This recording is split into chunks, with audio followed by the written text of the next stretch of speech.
12-game slate in the association tonight, so of course we want to identify which guys to start our lineups with, and we'll begin at the guard position here. Matt, we'll start with you. There are a lot of interesting options. Certainly Luka Doncic is at the top of the list, DeJounte Murray, Trae Young. These guys, they're all in good spots. Who do you like?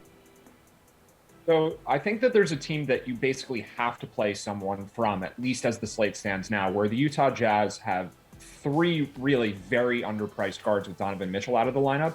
I think the guy that I like the most right now is Nickeil Alexander-Walker at 3,100, but Mike Conley's a good play. Jordan Clarkson's a good play.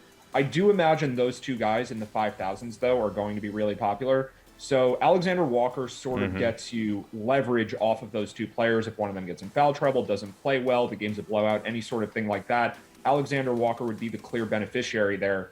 So I think if more people play Conley and Clarkson, you go with Nickeil Alexander-Walker. But one of these guys at least is going to be very good just because of how much usage opens up with Mitchell. And then also Bojan Bogdanovic is also out for this team. So I think you do have to play someone on Utah if it's one of these three. I like Alexander Walker, but it could really be any of them. Yeah, NAW, $3,100 and projected for north of 20, 25 points in that vicinity. Jeff, what about you? Is this also a pay down spot? Yeah, not quite as far down as Matt. I like the value on Tyler Hero at 7,400. The Thunder really struggle against everyone, but specifically guards, ranking 26 in DK fantasy points allowed to them.